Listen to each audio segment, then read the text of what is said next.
Assalamu alaikum and good afternoon to all. Myself Dr. Shaheen Majidwani, faculty in the Department of Zoology, Hope Classes, Anantnag.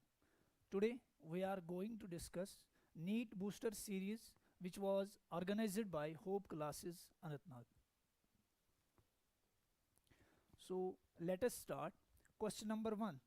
The term bilateral symmetry refers to, as we all know that kingdom Animalia consists of different phyla, and all the phylums except phylum Porifera, they bear different types of symmetries. So in the backdrop of that, the question says the term bilateral symmetry refers to option number 1, when the body can be divided into two unequal halves. When there are two unequal halves in any organism, there is no point of symmetry. So option number 1 stands cancelled.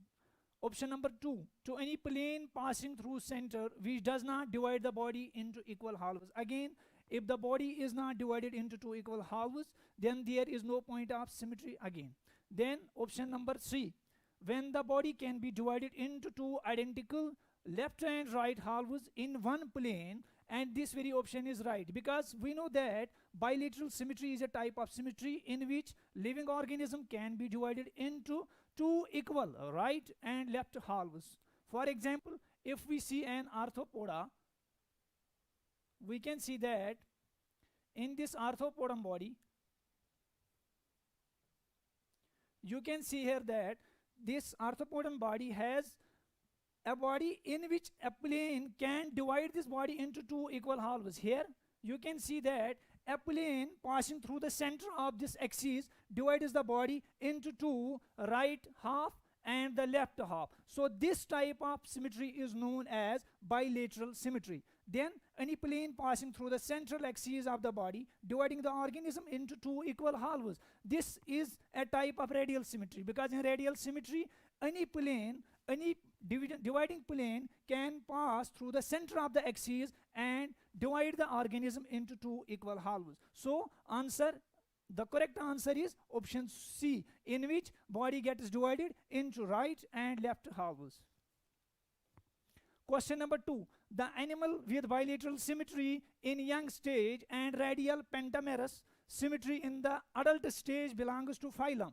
You can see that Echinodermata, phylum Echinodermata is the only phylum in the whole animal kingdom in which the adult stage shows different symmetry while as the young one shows different symmetry.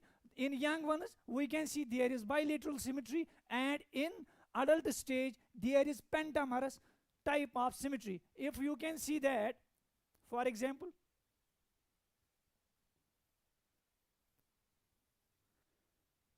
yes, you can see this is a rough pentamerous member of phylum Echinodermata. You can see that we can divide this organism through a central axis, dividing this organism into two halves. This is the adult, because in case of their young ones there is different symmetry. So the animal with bilateral symmetry in young stage and radial pentamerous symmetry, here you can see these are 5 arms, 1 2 3 4 and 5 arms. So 5 pentamerous symmetry in the adult stage is shown only in phylum Echinodermata. So option number D is the right answer.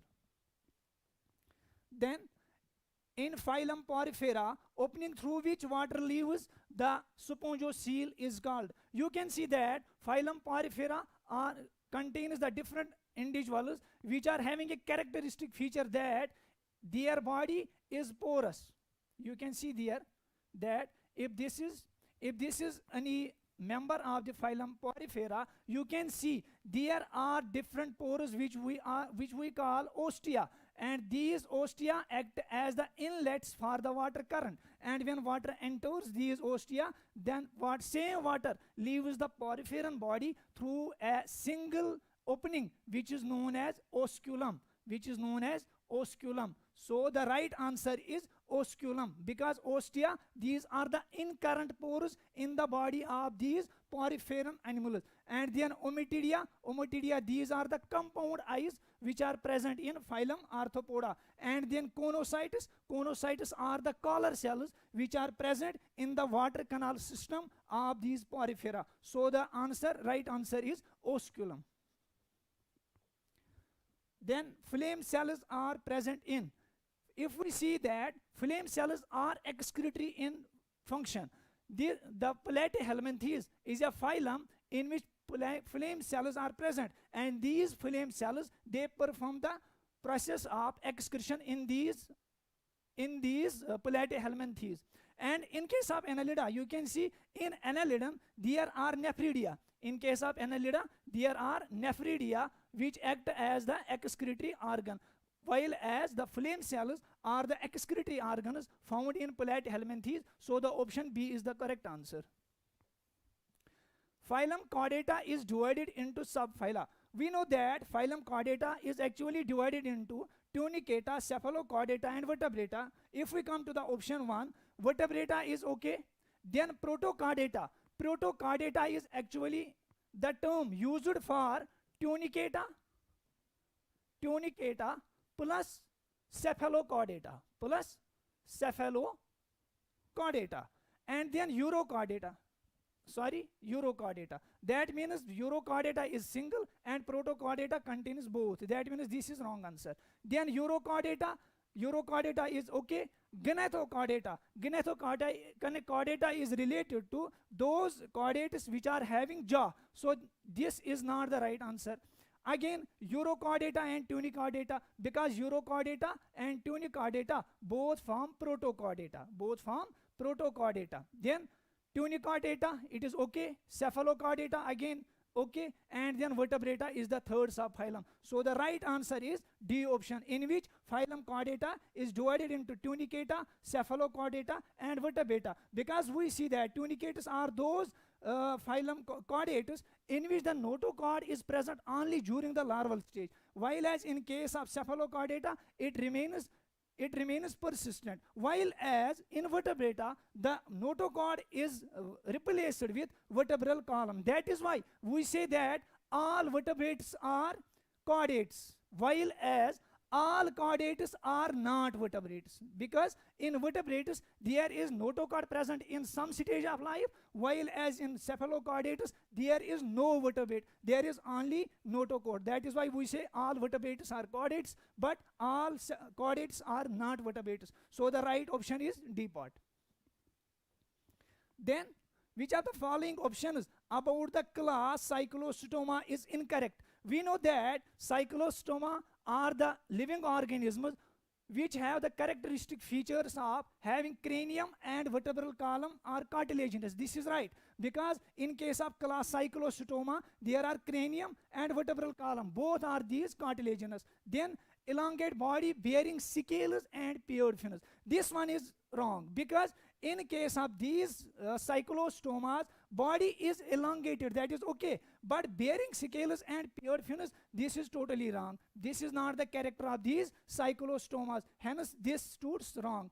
And then C part, gill slits for respiration, it is true. Then sucking and circular mouth, again characteristic feature of cyclostoma, this is again right. So which of the following options about the class Cyclostoma is incorrect? That means option B is incorrect. Then which of the following statements are true or false?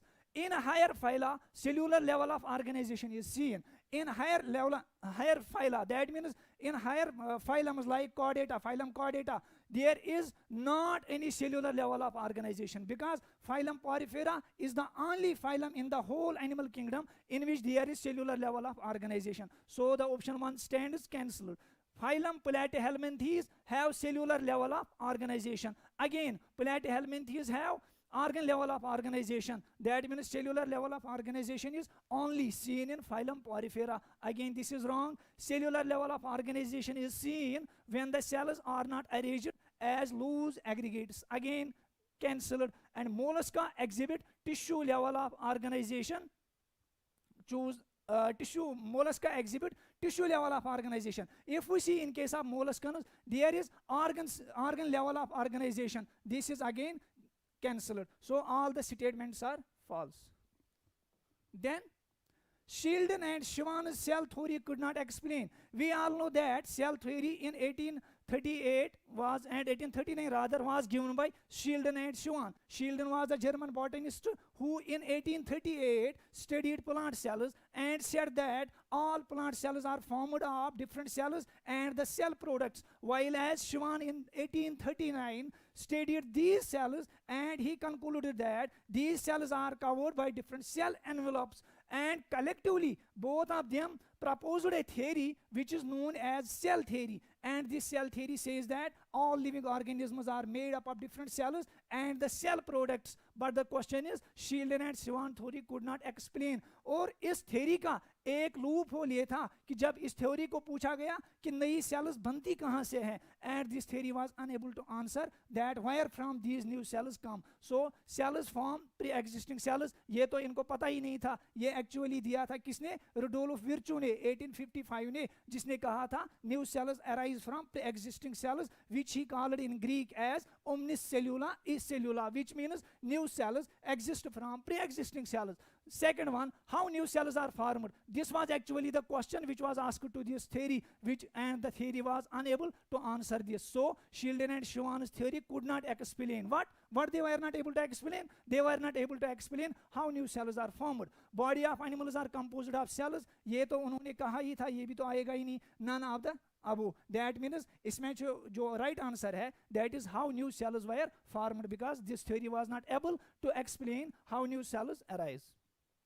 Then match the columns. If we see level of organization and animal phylum, आपको यहाँ से देखना है कि level of organisation क्या है और यहाँ से आपको देखना है कौन सा फाइलम इसके साथ सूट करता है. अगर हम पहले देखेंगे cellular level of organisation, because already हमने बोला है कि phylum porifera is the only phylum in which there is cellular level of organisation. After then organ level of organisation, कौन से टिश्यू लेवल ऑफ ऑर्गेनाइजेशन दूसरी आती है. फिर टिश्यू लेवल ऑफ ऑर्गेनाइजेशन जब देखते हैं फाइलम नाइडीरिया में, या जिनको हम स्टिलेंट्रेटस भी बोलते हैं. After then it is organ level of organisation, और वो लेवल ऑफ ऑर्गेनाइजेशन प्लेटिहेल्मिन्थीज में होती है. लास्ट जो टॉप ऑर्डर पे होता है फाइलम्स में वो है फाइलम कॉर्डेटा, और कॉर्डेटस में organ system level of organisation होती है.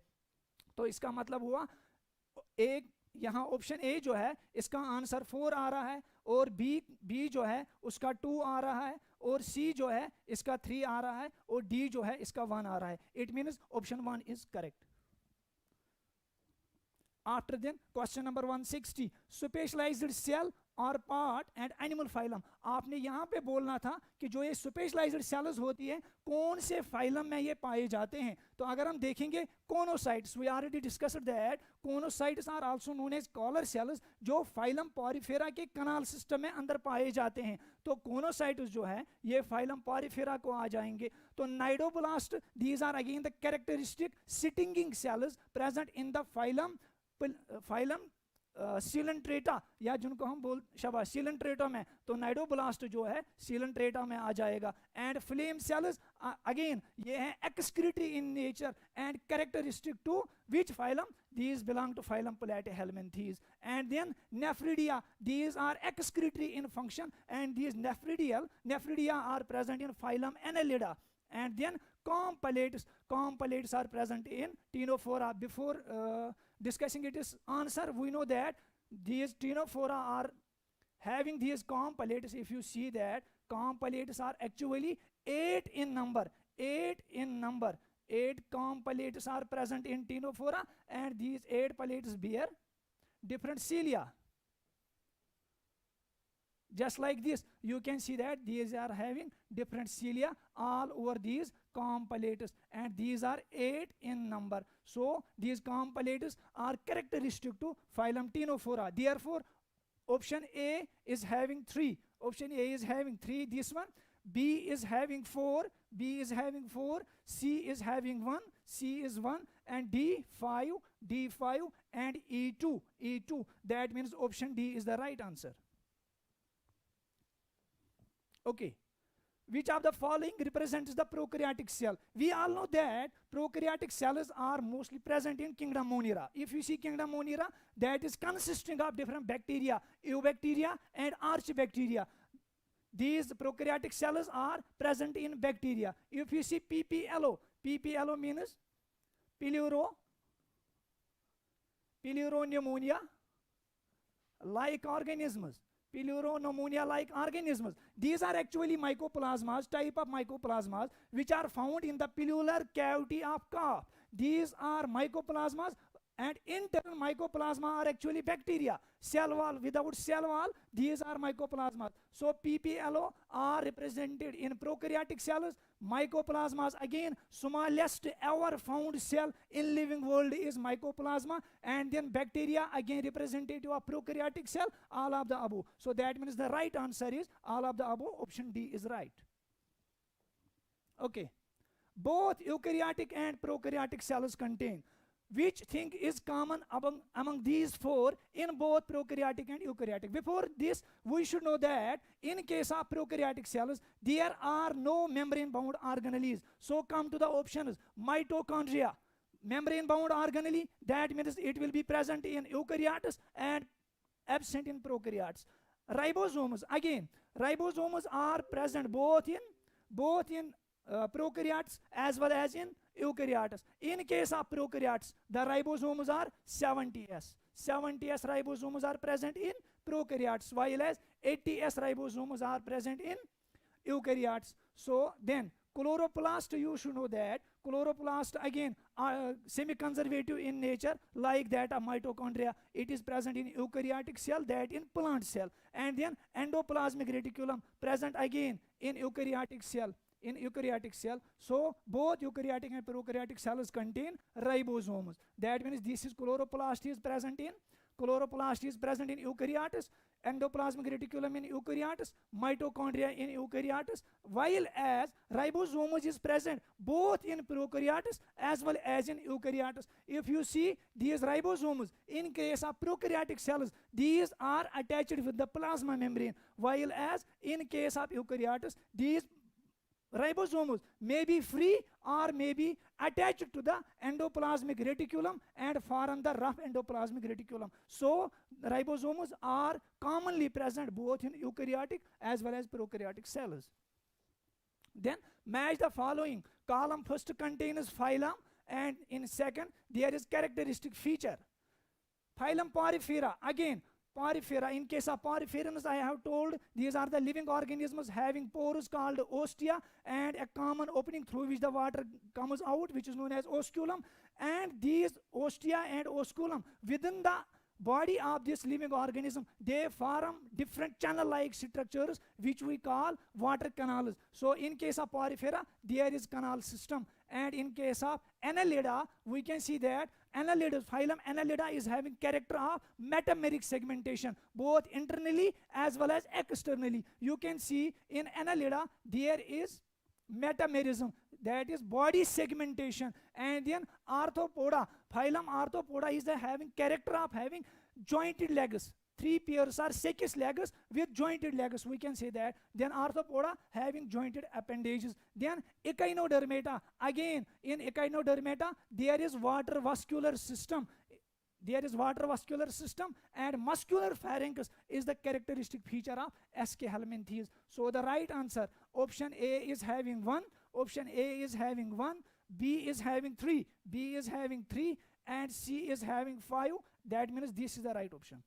Option number C is the right answer. Then, which of the following statements is incorrect about lysosome? So we should know what actually lysosomes are.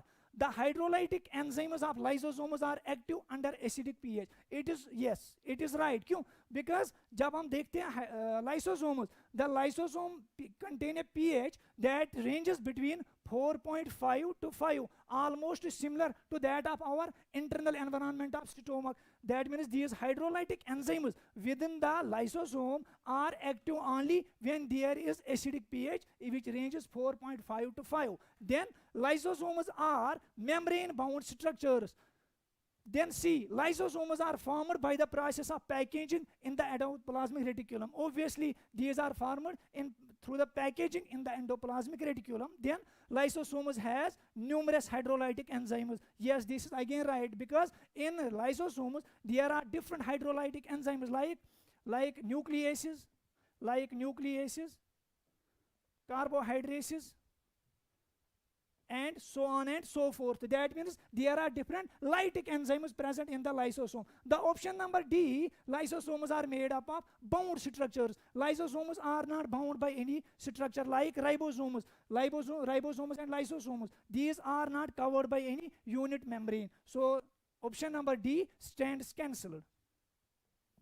Again, which one of the following is the correct labeling of the given structure of Golgi apparatus? We should know that Golgi apparatus forms a part of endomembrane system in the cell, and endomembrane system consists of Golgi apparatus, mitochondria, and lysosomes and vacuoles. So coming to the diagram, we can see that this B, it represents a vesicle. It represents a vesicle. Actually, this vesicle has pinched off from endoplasmic reticulum, because endoplasmic reticulum has pinched off a vesicle in the form of the circular sphere-like structure. And then this is the Golgi body, and option number B is vesicle. Then option number A, this is cristae. These are cristae which are disc-like in structure. So A is cristae, and C is the tranus phase or concave phase or the maturation phase, and while as D is the cis phase. So we come to the option A is cristae, that is okay, and B is vesicle, it is again okay. Then C is cis phase, it is wrong, because C is not cis phase, it is tranus phase. So it is A cristae, B vesicle, and C is the tranus phase, while as D is the cis phase. So this D cis phase, it is always convex and faces the endoplasmic reticulum. So option number B is the right answer. Then choose the odd one out with respect to the composition of plant cell wall. We should know that in case of plant cells, there are two types of cell wall. First, it is primary cell wall, and when cell matures, it forms secondary cell wall. In case of primary cell wall, that is made up of cellulose, hemicellulose, and proteins like pectin.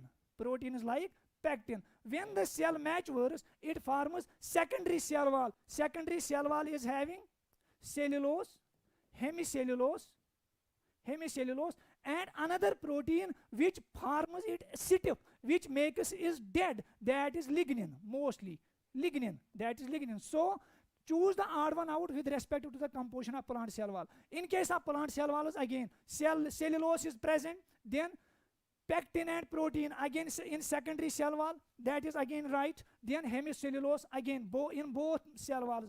Then there is odd one which is galactanous. So galactanous are actually it forms the chemistry of algal cell wall. In case of algae, the cell wall is formed of galactanous. Mannanous, and other constituents like calcium carbonate, CaCO3. That means this is the odd one which comes out of all the four. Therefore, the right answer is B part. Then another question, smooth endoplasmic reticulum acts as a major site for the synthesis of. We should know that in case of endoplasmic reticulum, two types of endoplasmic reticulum are there. One is rough endoplasmic reticulum, another one is second. In case of rough endoplasmic reticulum, that is called as rough because the endoplasmic reticulum, you can see that if this is a nucleus, and if this is a nucleus, it is outer membrane. You can see that its outer membrane is continuous with endoplasmic reticulum. You can see here is continuous with endoplasmic reticulum, and this endoplasmic reticulum bears different particle-like structures which are known as ribosomes. So due to the presence of these ribosomes on the surface of this endoplasmic reticulum, this type of ribosome is known, this type of endoplasmic reticulum is known as rough endoplasmic reticulum, rough endoplasmic reticulum. While as the part of the endoplasmic reticulum which is devoid of these ribosomes, that very part is known as smooth endoplasmic reticulum. So rough endoplasmic reticulum forms proteins with the help of these ribosome machineries, while as the smooth endoplasmic reticulum, it helps in the formation of lipids, steroids, and moreover it also detoxifies different drugs which are taken in. And moreover, in case of muscle cells, we can see that the smooth endoplasmic reticulum, in case of muscle cells known as sarcoplasm, that very sarcoplasm stores calcium. That very endoplasmic reticulum, that is smooth endoplasmic reticulum, that stores calcium in case of sarcoplasm. So smooth endoplasmic reticulum acts as a major site for the synthesis of lipids and steroids. It is okay, right? Then proteins, again wrong. Why? Because proteins are formed on rough endoplasmic reticulum, so this stand is cancelled. And ribosomes are actually the particles, ribonucleoprotein particles. Then DNA, again it is wrong. So the answer is smooth endoplasmic reticulum acts as a major site for the production of lipids and steroids. Okay. Then which of the following statements regarding mitochondria is incorrect? We know that mitochondrial structure, you should know that if this is a mitochondria, this is the outer membrane of mitochondria, and this is the inner membrane of mitochondria, which has invaginations known as mitochondrial cristae, and the space between these two membranes, this very space, this is known as perimitochondrial space, and this is the mitochondrial matrix, So question says, which of the following statement regarding mitochondria is incorrect? Enzymes of electron transport chain are embedded in outer membrane. You should know that the outer membrane of endoplasmic reticulum, the outer membrane of mitochondria contains different proteins which are known as porins. That means enzymes of electron transport are embedded in outer membrane, it stands cancelled. Then inner membrane is convoluted with enfoldings. जो inner membrane होता है, that is convoluted into enfoldings, जिसको हमने cristae बोले, तो that means this one is right. Then mitochondrial matrix contains single circular DNA molecule and ribosomes. Again मैंने इससे पहले भी बोला था कि हमारी सेल के अंदर जितने भी ऑर्गेनेल्स हैं, only two organelles, plastids and mitochondria, these are known as semi-conservative in their nature. क्यों? Because they have their own DNA along with the ribosomes. तो यहाँ जो option है, mitochondrial matrix contains single circular DNA molecule and ribosomes, again this is true. Then outer membrane is permeable to monomers of carbohydrates and fats, ये गलत है. Which of the following statement regarding mitochondria is incorrect? तो आपका जो answer आ जाएगा, वो part A है कि electron transport, enzymes of electron transport embedded in outer membrane, जो कि असल में होते कहाँ हैं? माइटोकॉन्ड्रियल मैट्रिक्स में. तो माइटोकॉन्ड्रियल मैट्रिक्स में जब हम देखते हैं जितने भी इलेक्ट्रॉन ट्रांसपोर्ट चेन के एंजाइम्स होते हैं वो यहाँ पे अवेलेबल होते हैं. और आपको ये भी मैं बता दूं यहाँ पे कि जो ये पेरीमाइटोकॉन्ड्रियल स्पेस है, जो मेम्ब्रेन दो मेम्ब्रेन्स के दरमियान, यहाँ पे साइटोक्रोम सी एंजाइम जो होता है वो रेडिली अवेलेबल रहता है इस पेरीमाइटोकॉन्ड्रियल स्पेस में. तो which of the following statements regarding mitochondria is incorrect? Enzymes of the electron transport chain are embedded in outer membrane, it is wrong. शाबाश. Go through the sectional view of the mitochondrion showing the different parts and identify the structures. इससे पहले ही हमने discuss किया था इसको. तो यहाँ पे देखिए, अगर ये एक माइटोकॉन्ड्रिया का स्ट्रक्चर आपको दिख रहा है, तो जो ए है यहाँ पे, this is the outer membrane.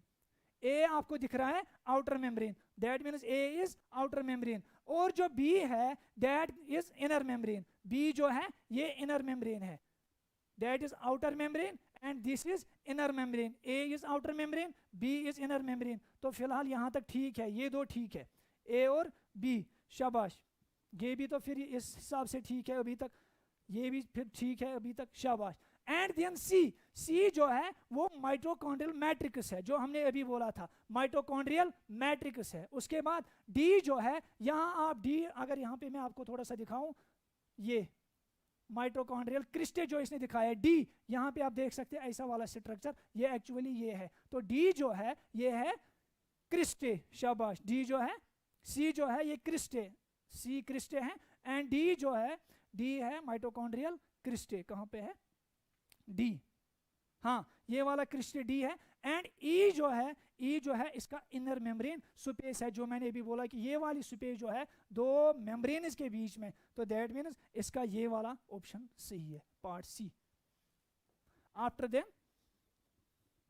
which of the following pairs of organelles does not contain DNA? Again, मैंने इससे पहले भी बोला है कि there are only two cell organelles within an eukaryotic cell which contain their own DNA and ribosomes. Coming to the options, chloroplast, again right, इसमें क्या होता है, इसमें डीएनए होता है और राइबोसोम्स होते हैं। बट वैक्यूलस, वैक्यूलस उनमें ना डीएनए होता है ना कोई राइबोसोम होता है। उसके बाद लाइसोसोम्स, अगेन इनके पास नहीं होता है और वैक्यूलस के पास भी नहीं होता है। न्यूक्लियर एनवेलप एंड माइटोकॉन्ड्रिया, ये भी गलत है। और माइटोकॉन्ड्रिया एंड लाइसोसोम, माइटोकॉन्ड्रिया के पास होता है लेकिन लाइसोसोम के पास नहीं होता है। So which are the following pairs of organelles does not contain DNA? That mean जो पेयर है इनके पास, पेयर जो है जिनके पास डीएनए नहीं होता है, दैट मीन्स ऑप्शन बी, यानी lysosomes and vacuoles.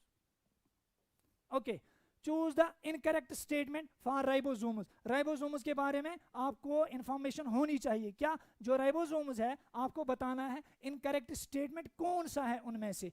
Granular, not surrounded bye membrane, because हमने पहले ही बोला है कि जो राइबोसोम्स होते हैं, ribosomes are actually these are the nucleoprotein complexes, जिनमें एक ऊपर वाला सब यूनिट होता है और नीचे जो दूसरा सब यूनिट होता है वो बड़ा वाला सब यूनिट होता है। यहाँ ऐसे देखेंगे आप, this is actually nucleoprotein component. जो हमने बोला अगर यूकैरियोटिक के केस में राइबोसोम है तो एटीएस कहलाएगा, तो इसका जो बड़ा ये छोटा पार्ट होता है ये 40S कहलाता है और बड़ा यूनिट जो है 60S कहलाता है। अब अगर यही जो है राइबोसोम ये किसके केस में है, प्रोकैरियोटिक के केस में, तो इसका जो सब छोटा वाला सब यूनिट होगा वो कहलाएगा, शाबाश। तो यूकैरियोटिक के केस में granular, not surrounded by any membrane, ठीक है। Eukaryotic ribosomes are 80S and prokaryotic ribosomes are 70S, ये भी ठीक है। S stands for sedimentation coefficient, because जब हम लिखते हैं 80S, S का मतलब होता है sedimentation coefficient given by Svedberg, तो ये भी सही है। एंड नन ऑफ दीज, तो दैट मीन्स इसमें जो है कोई भी ऑप्शन ऐसा नहीं है जो राइबोसोम्स को फिट नहीं करता है, that means option D is right.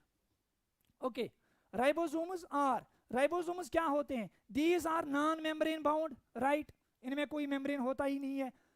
Absent in plastids and micro and mitochondria, totally wrong, because हमने अभी भी बोला है कि जो प्लास्टिड और माइटोकॉन्ड्रिया होते हैं इन दोनों में राइबोसोम्स पाए जाते हैं, तो दैट मीन्स ऑप्शन डी जो है, बी जो है ये रॉन्ग है। Present in the cytoplasm and rough endoplasmic reticulum, it is okay. क्यों, बिकॉज हमने बोला राइबोसोम्स जो होते हैं दो टाइप के होते हैं, या तो फ्री राइबोसोम्स होंगे सेंटर ऑफ साइटोप्लाज्म में होंगे या रफ एंडोप्लाज्मिक रेटिकुलम के ऊपर होंगे, तो दैट मीन्स ये भी ऑप्शन ठीक है। Take part in protein synthesis, तो जो ये राइबोसोम्स होते हैं इनको कॉमनली बोलते ही हैं हम protein machinery of the cell, तो that means take part in protein synthesis, this is okay. इसका मतलब हुआ ऑप्शन 2 जो है वो क्या है, वो गलत है, that means part A is the right answer.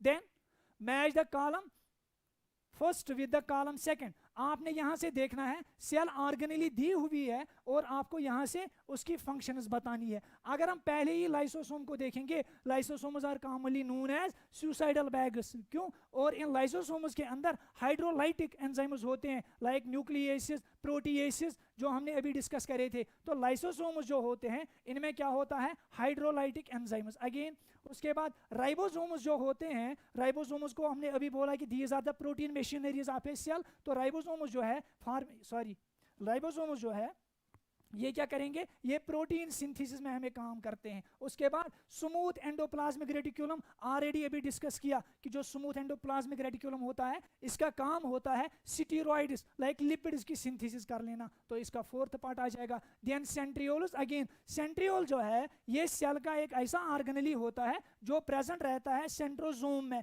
और सेंट्रोजोम में दो सेंट्रियोल्स आपस में at the angle of 90 degree वो स्टैंड करते हैं। तो ये सेंट्रियोल जो होते हैं डिफरेंट काम होता है इनको, स्पिंडल फाइबर में काम करते हैं, सीलिया और फ्लैजेला की जो बेसल बॉडी होती है उसका स्ट्रक्चर बना लेते हैं। तो सेंट्रियोल जो है they help in formation of spindle. So our answer is A part को आ जाएगा 1, ए पार्ट को आ जाएगा 1, तो फिलहाल ये दो सही है, और राइबोसोम्स को आ जाएगा 3, राइबो बी को आ जाएगा 3, दैट मीन्स ये वाला सही है। एंड देन सी पार्ट को आ जाएगा 4 एंड डी पार्ट को आ जाएगा 2, that means option number B is right. Okay, शाबाश। देन टिश्यू इज, हमें अब पता ही है कि टिश्यू होता क्या है। टिश्यू में एक ग्रुप ऑफ सेल्स होता है जो आपस में कनेक्टेड रहते हैं फॉर ए पर्टिकुलर फंक्शन, और एक पर्टिकुलर काम को वो अंजाम देते हैं और एक ही ग्रुप में रहते हैं। तो इसका मतलब हुआ tissue a group of similar cells together with their intercellular substances which perform a specific function. शाबाश। Then a single specialized cell, अगर सेल सिंगल है तो there is no point of tissue because tissue is a group of cells. तो अगर cell single है tissue की बात ही नहीं हो सकती है। Then composed of a single layer of cuboidal cells, ये भी नहीं है, बोथ ए एंड सी गलत। That means tissue is a first option, group of similar cells which perform a particular function. So option A is right answer. Then the function of adhering junction is to, there are different junctions like gap junction, adhering junction. यहाँ देखेंगे आप, तो जो adhering junction होता है हमें पता होता है कि एडहेरिंग जंक्शन का काम होता है दो सेल्स को आपस में एडहर करना, इनको आपस में कनेक्ट करके रखना। तो एडहेरिंग जंक्शन जो होता है it acts as a cementing material between two cells, so prevent leakage of substances across tissue. तो लीकेज को प्रिवेंट करना वो काम होता है टाइट जंक्शन का। किसका काम होता है? टाइट जंक्शन का। शाबाश, वो काम होता है टाइट जंक्शन का। Then connect the cytoplasm of adjacent cells, तो ये होता है गैप जंक्शन का काम। किसका काम? गैप जंक्शन का काम होता है कि वो दो सेल्स के साइटोप्लाज्म को आपस में कनेक्ट करे। Then diffuse small ions, again ये भी नहीं है। And cement the neighbouring cells together, जो मैंने पहले ही बोला है कि एडहेरिंग जंक्शन जो होता है इसका काम होता है to adhere different cells in a tissue. That means option D stands corrected.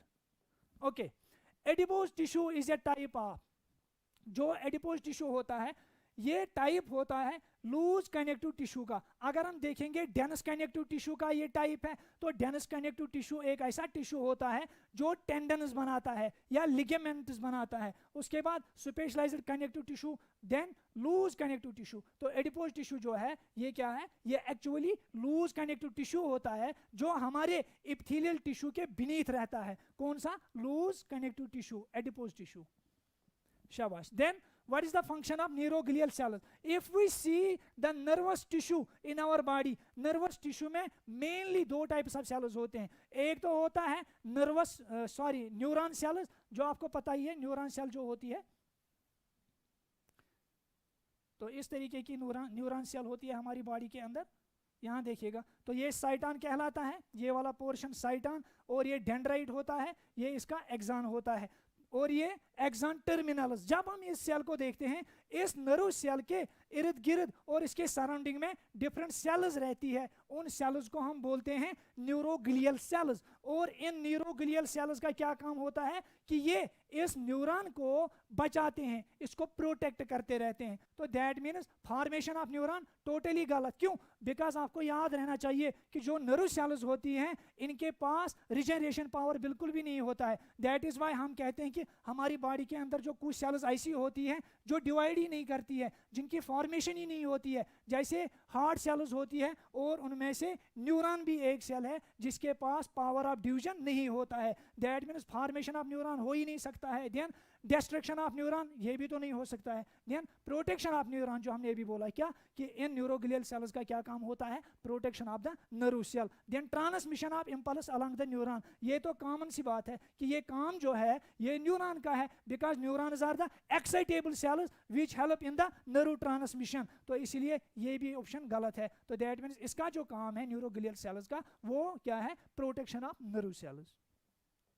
Okay, then the malpighian tubule in cockroach are present at junction of, यहाँ देखिएगा जो malpighian tubule होते हैं कॉकरोच में, malpighian tubule का काम होता है excretory in nature, they are excretory in nature। और अगर हम इन malpighian tubules को देखते हैं ये एक्चुअली रहते हैं mid gut and hind gut के बीच में। अगर ये दो गट है, फॉर एग्जांपल ये मिड गट का पार्ट है और ये हाइंड गट का पार्ट है, हम देखते हैं 150 to 155 yellow coloured thread like structures यहां से निकल जाते हैं।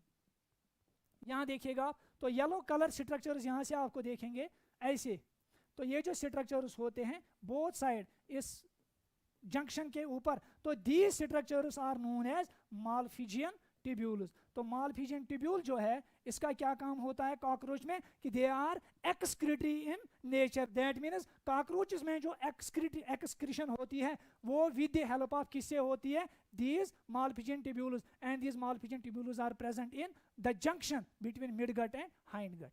Then next question, mushroom glands are again in case of cockroach Periplaneta americana, उसमें हम देखते हैं कि जो मेल कॉकरोच होता है उसकी बॉडी सेगमेंट 6th और 7th के बीच में आप देखेंगे वहां पे एक्सेसरी रिप्रोडक्टिव एक्सेसरी ग्लैंड्स रहते हैं, उन ग्लैंड्स को हम बोलते हैं mushroom glands, because they are in a shape of mushroom, they seem to be as if they are mushrooms. और ये जो मशरूम लाइक ग्लैंड्स होते हैं ये प्रेजेंट रहते हैं 6th to 7th abdominal segment. आपको पता होना चाहिए जो आर्थ्रोपोड्स होते हैं उनमें कितने एब्डोमिनल सेगमेंट्स होते हैं, 10 एब्डोमिनल सेगमेंट्स होते हैं। तो दैट मीन्स एब्डोमेन का 6th और 7th सेगमेंट जो होता है उसके बीच में कौन से ग्लैंड्स रहते हैं, मशरूम ग्लैंड्स। तो ये रहते हैं accessory glands in 6th and 7th abdominal segment of male cockroach only, याद रखना है। तो हेल्प इन स्टोरिंग स्पर्म गलत है, glands we secrete chemicals again, and non functional gland ये तो हो ही नहीं सकता है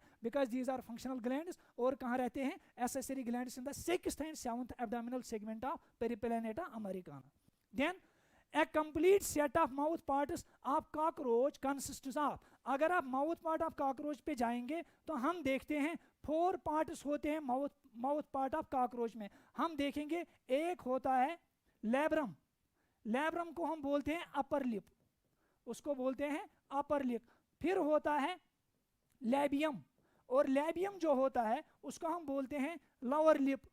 फिर जो होता है एक और उसको बोलते हैं पार्ट मैक्सिला, और मैक्सिला का काम होता है कि वो एक प्रे को या फूड पार्टिकल को वो उसको होल्ड करता है। And then there is another part that is known as mandible, और लास्ट पार्ट जो है वो है मैंडिबल। और मैंडिबल का काम क्या होता है, वो उस प्रे को या फूड पार्टिकल को क्रश करता है। क्या करता है, क्रश करता है। तो इस तरीके से जब हम कॉकरोच के माउथ पार्ट्स पे जाते हैं हम देखते हैं लैब्रम, लैबियम, मैक्सिला एंड मैंडिबल। तो यहाँ जाइएगा लैब्रम, मैंडिबल, मैक्सिला एंड लैबियम। तो यहाँ देखो 2 ही हैं, ये भी नहीं है, 3 है, ये भी नहीं है, और यहाँ पे भी 3 पार्ट्स है, ये भी नहीं है। तो that means option number C stands true.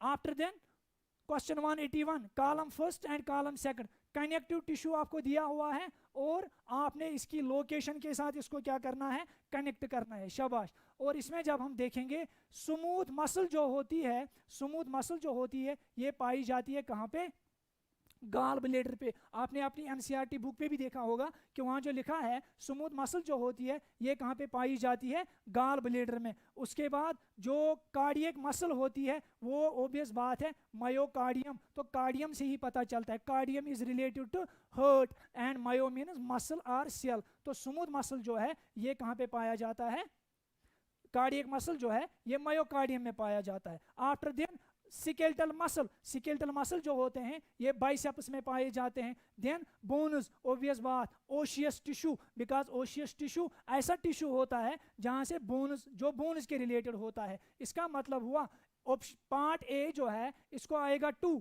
ए को आ जाएगा 2, तो ये सही है यहाँ से।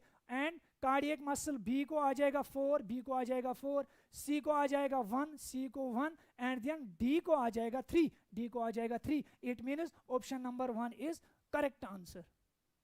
Then question number 182, again match the columns. Column first contains different tissues and column second contains its location. If we see that squamous epithelium is present always in lungs, because you have read your text that squamous epithelium is present in lungs. Then cuboidal epithelium is present in kidney, and in kidney, that too in the tubular part of kidney. The tubular part of kidney contains cuboidal epithelium cells. Then columnar epithelium is present in stomach, and then ciliated epithelium. This ciliated epithelium is present in bronchioles. Why? Because in bronchioles there is mucus, and in order to move the mucus from one place to another place, there are modified epithelial cells which called as ciliated cells. Because these cells are having, if you see that this is a cell, and these cells are having these cilia-like structures, and this cilia helps the mucus to go from one place to another place. That is why in case of bronchioles there are ciliated epithelium. So the right answer is A2, and then B4, C3, and G1. That means the correct option is 1. Again, question number 183. Select the correct sequence of organs in the alimentary canal of cockroach starting from the mouth. If you see that in case of cockroach, the digestive system or the alimentary canal has different parts which are present in foregut, midgut, and hindgut. We can see that the first part of the pharynx, the first part of this alimentary canal is pharynx, then it is again esophagus, then again crop, then gizzard, and then ileum, right, and then colon and rectum. That means this one is option is right, because these pharynx, esophagus, crop, and gizzard, these are present in foregut and midgut, while as ileum, colon, and rectum, these form the part in hindgut. And we see that this rectum throws the excretory material to the environment through an opening which is known as anus. So the correct answer stands option D. Correct answer is option D.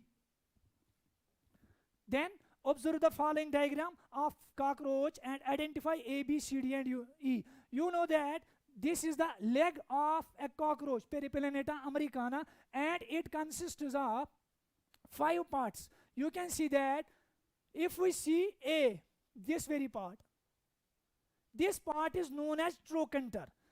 A part is known as trochanter. And if you see B, this very part, this is tibia.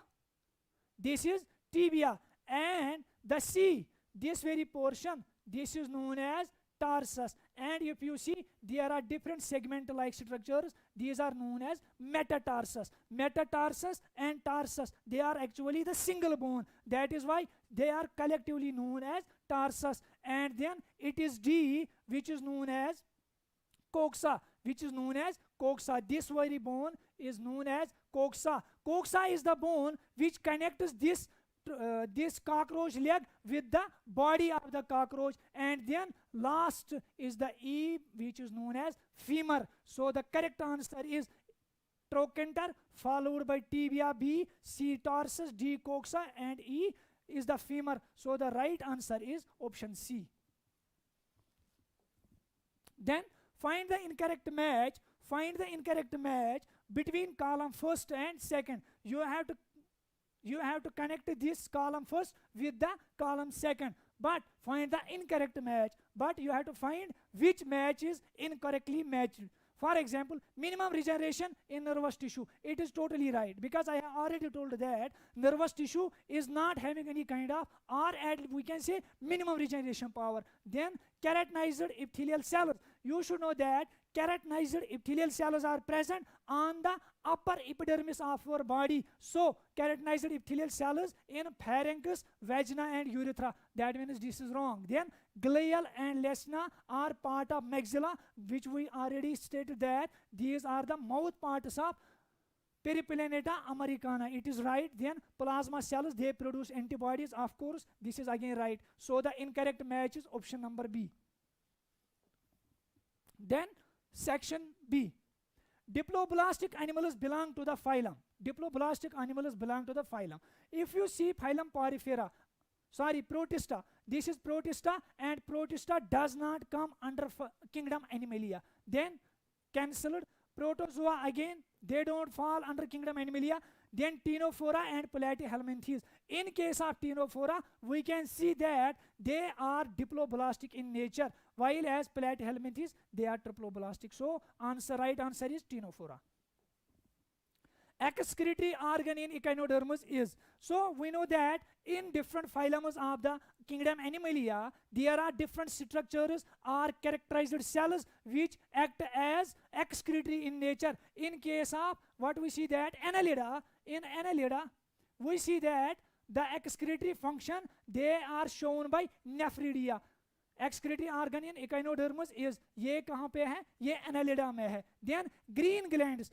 अगर हम बात करेंगे crustaceans की, which forms of copepods and others, we can see in these crustaceans there are green glands which help in excretion. So again, in case of Echinodermata, no green gland at all. Then flame cells, again flame cells are the characteristic excretory organs in case of what we call Platyhelminthes, flatworms जिनमें fasciola आता है. तो flame cells जो है ये भी Echinodermata का character नहीं है. देन नन ऑफ दीज, तो दैट मीन्स इनमें नन ऑफ दीज आएगा. क्यों? बिकॉज आपको पता होना चाहिए इकाइनोडर्मस जो है इनमें एक्सक्रीटरी सिस्टम जो होता है दैट इज लैकिंग. इनमें एक्सक्रीटरी सिस्टम नहीं होता है. शाबाश. Body cavity is the cavity present between the body wall and gut wall. In some animals the body cavity is not lined by mesoderm. Such animals are called as. यहाँ हमें पता होना चाहिए कि किंगडम एनिमलिया में हम देखते हैं कि जो डिफरेंट फाइलम्स होते हैं उनमें बॉडी कैविटी होती है. तो किसी में जो बॉडी कैविटी होती है वो 2 लेयर से बनी होती है. एक तो आउटर एक्टोडर्म की बनी होती है, एक्टोडर्म, और दूसरा जो होता है एंडोडर्म की बनी होती है, एंडोडर्म की बनी होती है. इसका मतलब हुआ अगर ये एक्टोडर्म है और ये एंडोडर्म है, जो बॉडी कैविटी इनके बीच में बनती है इसको हम बोलते हैं उस वक्त कि अगर 2 ही लेयर्स की बनी थी, 2 लेयर्स की, इसको बोलते हैं सीडोसीलोम. अगर मेसोडर्म से भी ये बनी हुई थी, यानी अगर मेसोडर्म भी प्रेजेंट था, तो जो कैविटी यहाँ पे बनती है उसको हम बोलते हैं ट्रूसीलोम या यूसीलोम. तो दैट मीन्स ऑर्गेनिज्म जो है या तो वो एसिलोमेट हो सकते हैं, यानी उनमें कोई बॉडी कैविटी नहीं होगी जो इन लेयर्स की वजह से बनी होगी. दैट मीन्स फाइलम पॉरीफेरा, उनमें कोई बॉडी कैविटी नहीं है. और जो उनकी बॉडी कैविटी होती है उसको हम स्पोंजोसील बोलते हैं, बिकॉज वो ट्रू कैविटी नहीं होती है, उनमें डिफरेंट लेयर्स बने नहीं होते हैं, ना वो डिप्लोब्लास्टिक होते हैं यानी 2 लेयर्स के बने होते, या 3 लेयर्स के बने होते तो ट्रिप्लोब्लास्टिक, उनमें कोई ब्लास्टिक सिस्टम नहीं होता है. दैट इज वाई उनको हम बोलते हैं एसिलोमेटस. तो यहाँ पे आ जाएंगे अब body cavity present between but wall and gut wall. In some animals the body cavity is not lined by mesoderm. Such animals are known as. तो एसिलोमेट होगा ही नहीं. एसिलोमेट का मतलब जब कोई बॉडी कैविटी नहीं होगी. सीडोसीलोमेट ये सही है. क्यों? बिकॉज हमने अभी बोला सीडोसीलोम वो सीलोम होता है जो बना होता है आउटर एक्टोडर्म और अंदर वाली दूसरी लेयर एंडोडर्म से. तो जब 2 ही डर्म से बना होगा तो उसको बोलेंगे सीडोसीलोम. एंड सीलोमेट या यूसीलोमेट तब कहेंगे एक ऑर्गेनिज्म को जब उसके पास ट्रू सीलोम होगा. जैसे हम फाइलम कॉर्डेटा या अपर फाइलम जितने भी हैं हम ईसीलोमेट्स होते हैं. क्यों? बिकॉज हमारी बॉडी में 3 ब्लास्टिक लेयर्स होते हैं, तो जो कैविटी बनती है वो ट्रू सीलोम कहलाता है. Then it is haemocoel. आपको पता होना चाहिए फाइलम आर्थ्रोपोडा जो है जिसमें इंसेक्ट्स आते हैं, उनकी जो बॉडी कैविटी होती है उसको हम बोलते हैं हीमोसील. क्या बोलते हैं? हीमोसील. तो जो और ये इंसेक्ट्स होते हैं दे आर नोन एज हीमोसिलोमेट। तो इसका मतलब हुआ कि जो क्वेश्चन है कि बॉडी वाल और गट वाल के बीच में जो कैविटी बनी होती है which is not lined by mesoderm, that means that is pseudocoelomate. शाबाश। तो इसका ऑप्शन जो राइट आंसर है that is pseudocoelomate. After then it is Schwann proposed cell theory according to which, हमने पहले ही बोला था कि जो शिवान था माल्थियस शिवान, इसने 1839 में थ्योरी दे दी थी। कौन सी theory? Cell theory along with Schleiden. तो कहते हैं कि Schwann proposed cell theory according to which, क्या देखा था उसने कि each cell of body possesses the same genetic information. ये देखा ही नहीं था इसने all life activities of the organism are present in miniature form, ये भी नहीं देखा था। bodies of animals and plants are made up of cells, ये सही है। क्यों? because cell theory जो है ये कहती है every living organism is made up of cells or cell products, so that means bodies of animals and plants are made up of cells, and new cell always develops by the fusion of pre-existing cell। याद रहना चाहिए कि ये cell theory का lacuna था कि जब cell theory को पूछा गया कि नई सेल्स कहाँ से बनती हैं, and the theory was unable to explain how new cells are formed. तो इसका जवाब फिर किसने दिया था? रुडोल्फ विर्चो ने। रुडोल्फ विर्चो ने 1855 में फिर क्या कहा था? ओमनिस सेलुला इस सेलुला कि नई सेल्स बनती है पुरानी सेल्स से। तो इस क्वेश्चन का आंसर आ जाएगा C part. Then question 190, lipids are arranged within the membrane. आपको पता होना चाहिए कि जो मेम्ब्रेन होता है प्लाज्मा मेम्ब्रेन, उसका जो एक्सेप्टेड मॉडल होता है उसकी केमिस्ट्री के हिसाब से, we say that the model fluid mosaic model given by Singer and Nicolson in 1972। तो उनके हिसाब से जो हमारा प्लाज्मा मेम्ब्रेन रहता है वो बना होता है फास्फोलिपिड बाइलेयर का। तो अगर हम यहाँ पे स्ट्रक्चर बना देंगे फास्फोलिपिड बाइलेयर का, फॉर एग्जाम्पल ये हम देखते हैं कि अगर ये हमारा प्लाज्मा मेम्ब्रेन है तो फास्फोलिपिड्स का बना हुआ है और बाइलेयर का बना होता है। यहां देखेंगे आप कि ये लिपिड्स होते हैं यहां से सैचुरेटेड या अनसैचुरेटेड हो सकते हैं, मोस्टली सैचुरेटेड होते हैं। यहां देखिएगा तो ये जो मॉडल इसने दिया, इन्होंने कहा जो हमारा प्लाज्मा मेम्ब्रेन रहता है, हमारा प्लाज्मा मेम्ब्रेन जो रहता है ये फ्लूइड मोज़ेक मॉडल है। तो इसमें हम देखते हैं जो ये फास्फोलिपिड मॉलिक्यूल होता है, अब हम इस फास्फोलिपिड मॉलिक्यूल को यहाँ दिखाएंगे।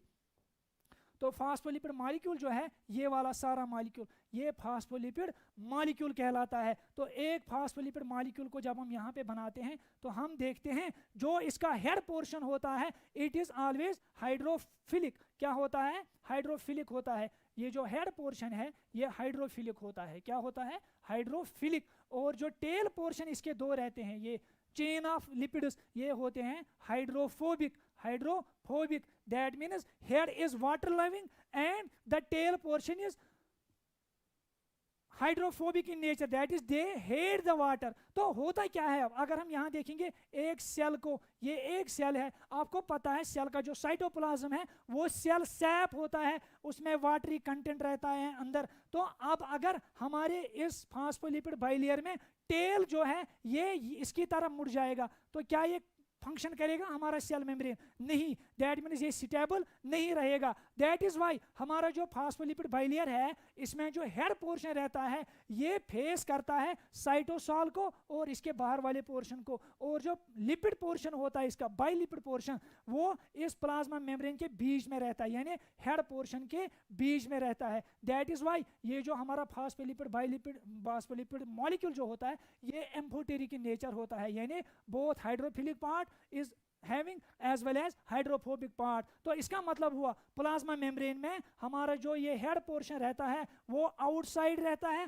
टुवर्ड्स द साइटोसॉल या सेल के बाहर की तरफ, और जो इनका लिपिड लेयर, दो लेयर्स लिपिड होते हैं ये वाले, ये इन हाइड्रोफिलिक टेल हेड के बीच में रहते हैं। तो अब यहाँ पे आ जाए ऑप्शन पे, polar heads towards inner side and hydrophobic tails towards outside, ये गलत है। Then both head and tail towards outside, ये भी गलत है। Then heads towards outer side and tails inner side, again ये सही है। क्यों? बिकॉज अगर ये बाहर की तरफ टेल रहेगा ये हाइड्रोफोबिक है तो दैट मीन्स ये सस्टेन नहीं करेगा, there will be unstability. After then both heads and tails towards inner side, ये भी गलत है। सो जो इसका सही आंसर है वो सी पार्ट है। क्या? कि जो इसका फिलिक हेड होता है वो आउटसाइड को फेस करता है, और जो लिपिड बाइलेयर होता है वो टुवर्ड्स द इनर साइड रहता है।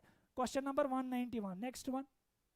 The below diagram shows A chromosome. यहाँ आप देख सकते हैं कि ये जो क्रोमोसोम है, यहाँ आपको बताना पड़ेगा नंबर ऑफ सेंट्रोमियर्स कितने हैं, नंबर ऑफ काइनेटोकोर्स कितने हैं, एंड नंबर ऑफ आर्म्स कितने हैं। If we see that in this chromosome we can see there is only one construction, you can see this, only a single constriction. So number of then centromere, जो centromere है, कितने centromere है, एक है। After then number of kinetochores, disc like structures present on the centromere, you can see 2 kinetochores are present. Then it is number of arms 4, 1 2 3 and 4. यहाँ देख सकते हैं आप, number of centromere 1, number of kinetochore 2 and number of arms 4, ये देख सकते हैं आप।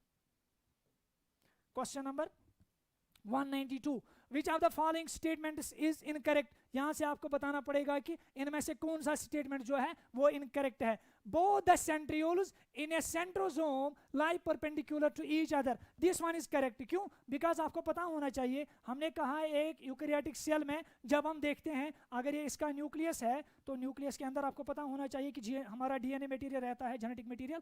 तो इस साइटोप्लाज्म में हम एक सेल ऑर्गेनेली देखते हैं जिसको हम बोलते हैं सेंट्रोसोम। ये देखिएगा, इस सेंट्रोसोम के अंदर हम क्या देखते हैं कि 2 सेंट्रियोल जो होते हैं वो आपस में 90 डिग्री पे हेल्ड करते हैं। ऐसे अगर एक यहाँ पे है, ये एक सेंट्रियोल है, तो दूसरा सेंट्रियोल ऐसे होता है, ऐसा। तो that means both the centrioles in a centrosome, ये वाला स्ट्रक्चर जो है ये सेंट्रोसोम है, सेंट्रोसोम सेल ऑर्गेनेली है अगेन, तो perpendicular to each other, that means this one is right. Then centrioles form the basal body of spindle fibre only, ये सही है कि सेंट्रियोल जो है वो बेसल बॉडी का स्ट्रक्चर बनाते हैं, क्योंकि आपने पढ़ा होगा बेसल बॉडी का जो स्ट्रक्चर होता है वो कार्टवील स्ट्रक्चर होता है। कार्टवील स्ट्रक्चर का मतलब होता है 3 ट्रिपलेट प्रोटीन्स की वजह से बाहर के जो 9 प्रोटीन्स होते हैं, 2 3 4 5 6 7 8 और 9, ये देखिएगा। तो ऐसे जो प्रोटीन्स होते हैं ट्रिपलेट प्रोटीन्स होते हैं, शॉर्ट में दिखाऊंगा मैं अब, ऐसे। तो बीच में प्रोटीन हब होता है और प्रोटीन हब को उसके बाद कनेक्ट करता है, यहाँ से आपने देखा होगा स्पाइक्स जाती है, 9 स्पाइक्स ऑब्वियसली। तो ये जो ये स्ट्रक्चर होता है इसको कार्टवील स्ट्रक्चर बोलते हैं। तो कहता है कि centrioles form the basal body of spindle fibre only, लेकिन स्पिंडल फाइबर में तो ये बना लेता है, लेकिन साथ साथ आपको ये भी पता होना चाहिए कि जो फ्लैजला होता है, प्रोकैरियोटिक फ्लैजला या यूकैरियोटिक फ्लैजला, उसकी जो बेसल बॉडी होती है उसका स्ट्रक्चर भी यही होता है। That means this one stands cancelled and each centriole has an organisation like that of cartwheel, जो मैंने अभी बोला ये तो सही है। Then centrosome usually contains 2 cylindrical centrioles, ये सही है बिकॉज 2 सेंट्रियोल्स होते हैं। तो इसका आंसर जो आ जाएगा that is part B. After then, question number 193, the columnar epithelium in human body is found in, columnar epithelium आपको पता होना चाहिए वो फाउंड किया जाता है कहाँ पे, स्टोमक में। और ऑलरेडी हमने बोला है कि लंग्स में कौन सा होता है इससे पहले, तो दैट मीन्स जो इसका राइट आंसर होगा वो 193 आ जाएगा। Question number 194, bone marrow of long bones is the site of, यहाँ आपको पता होना चाहिए होमोपोएसिस जिसको हम बोलते हैं, formation of the blood cells in bone marrow. जो बोन मैरो होती है लॉन्ग बोन्स की, वहाँ जो सेल्स बनती है डिफरेंट टाइप्स ऑफ सेल्स बनती है, चाहे वो WBC होगी, फिर चाहे वो RBC होगी या जो प्लेटलेट्स होगी। तो दैट मीन्स हर किसी किस्म की जो सेल होती है वो लॉन्ग बोन मैरो में बनती है। इसका मतलब हुआ bone marrow of long bones is the site of production of WBC। WBC है लेकिन खाली WBC नहीं है और खाली RBC नहीं है, ब्रेक डाउन ऑफ RBC हो नहीं सकता है, और प्रोडक्शन ऑफ ब्लड सेल जिसको हमने बोला होमोपोएसिस। शाबाश, उसके बाद आंसर सी जो है वो स्टैंड रहेगा corrected answer. After then 195, consider the following statements, 2 statement दिए गए थे। Malpighian tubule helps in the removal of excretory products from the haemolymph of cockroach. Already हमने बोला कि इस मालफिजियन ट्यूब्यूल का क्या काम होता है, एक्सक्रीटरी इन नेचर होता है। Female cockroach bears mushroom glands, जो हमने इससे पहले एक क्वेश्चन में कहा था, मशरूम ग्लैंड जो होते हैं एक्सेसरी रिप्रोडक्टिव ग्लैंड्स होते हैं, किसमें, मेल कॉकरोच में, और वो भी 6 to 7th बॉडी सेगमेंट जो होता है वहाँ पे ये पाए जाते हैं। दैट मीन्स ये ओनली मेल कॉकरोच में पाया जाता है। अगर ये फीमेल की बात है तो गलत है। That means both first and second and true, गलत। Then first is true, second is false, it is okay. That means ये सही है। And then both first and second and false, first is false, second is true, again गलत। तो that means जो मालफिक्शन tubule होता है वो काम करता है एक्सक्रीशन का in case of Periplaneta americana. Number of spiracles present in the cockroach are as. अब आपको यहां पता होना चाहिए कि जो आर्थ्रोपोडन बॉडी होती है उसमें अगर आपको याद होगा बॉडी जो डिवाइड होती है हेड में डिवाइड होती है, देन हेड में डिवाइड होती है, देन थोरेसिक होता है, और उसके बाद आपको पता होना चाहिए कि जो एब्डामन होती है, एब्डामन के केस में कितने पार्ट्स होते हैं? 10 पार्ट्स होते हैं। 1 2 3 4 5 6 7 8 9 और 10। यहाँ आपको ये पता होना चाहिए अगर ये एब्डामन बॉडी, इसकी बॉडी है एक आर्थ्रोपोड की, अब आपको कॉकरोच ही ले लेते हैं तो हम क्या कहते हैं कि जो इसकी एब्डामन होते हैं 10 सेगमेंट्स होते हैं, हर किसी सेगमेंट को साइड में ए पेयर ऑफ सुपरएक्युलस होता है ऐसे। तो अगर ये 10 है, यहाँ देखिएगा 9 और 10 ही बना लेंगे, ठीक है। एक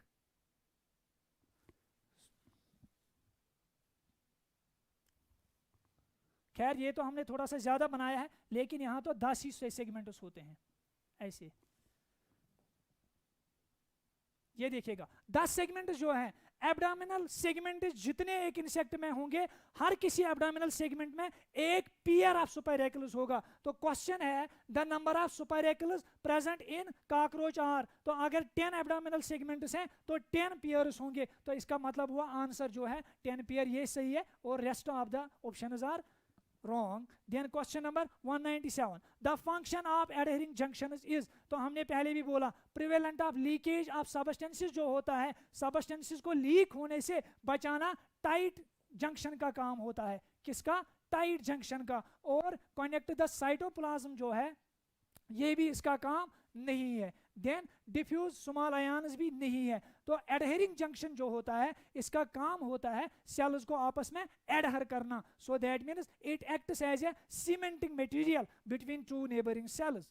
then 198 question, correct sequence, choose the correct pair. यहाँ आपको करेक्ट पेयर बताना पड़ेगा। गोल्गी बॉडीज जो है डेंसली स्टेन्ड रेटिकुलेट स्ट्रक्चर होता है नियर द न्यूक्लियस, ऑब्वियस बात है, बिकॉज अगर आपको पता होगा ये सेल है, सेल का अगर यहाँ न्यूक्लियस है तो न्यूक्लियस के साथ आपने देखा होगा कि एंडोप्लाज्मिक रेटिकुलम रहता है, और इसी एंडोप्लाज्मिक रेटिकुलम के साथ यहाँ पे आप देखोगे गोल्गी बॉडीज होती है ऐसे। और ये जो गोल्गी बॉडी होती है, गोल ये सही है, सिस्टर ने circular fixed in number. Then forming phase जो होता है कन्वेक्स फेज। यहाँ देखिएगा अगर आपको ये पता ये गोल्गी apparatus है, गोल्गी apparatus का वो फेज जो एंडोप्लाज्मिक रेटिकुलम को फेस करता है ये कन्वेक्स इन शेप होता है और इसको हम बोलते हैं सिस फेज। तो that means it is forming phase या कन्वेक्स सिस फेज, बिकॉज यहाँ से फॉर्मेशन ऑफ प्रोटीन जो भी होगा वो यहाँ पे हो जाती है, सॉरी प्रोटीन नहीं, पैकेजिंग जो होगी यहाँ पे। Then maturation phase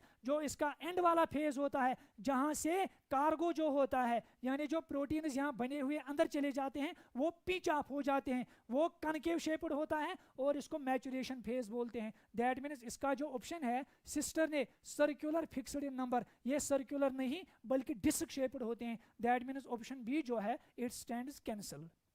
then the number of gills present in Osteichthyes. अगर आपको पता होगा जो ओस्टिकथीज होते हैं bony fishes, Osteichthyes means bony fishes, और जिनका अपोजिट है कॉन्ड्रिकथीज। कॉन्ड्रिकथीज जो होती है वो कार्टिलेजिनस फिशेस होती है। तो बोनी फिशेस में हम देखते हैं 4 पेयर्स ऑफ गिल्स जो रहते हैं। तो answer D stands corrected. Then it is the last question of part B. The skeleton of animals belong to the phylum Porifera are made up of। आपको पता होना चाहिए जो phylum Porifera है that consists of those organisms which are having pore like body structure, जिसमें Sycon आता है, सुपोंजिला आता है, और सुपोंजिला जो है ओनली फ्रेश वाटर पॉरिफेरन है। तो उनकी बॉडी के अंदर आप देखते हैं जो उनका स्केलेटन बना होता है वो एक्चुअली बना होता है स्पिक्यूल्स का। तो उनके स्पिक्यूल्स जो होते होते हैं, they help in the skeleton of these organisms. और फिर स्पाइरेकल, अगेन स्पाइरेकल्स क्या होते हैं, these are pores in the body of arthropodan, 10 in number, 10 pairs. And then supinus कोई स्ट्रक्चर है ही नहीं।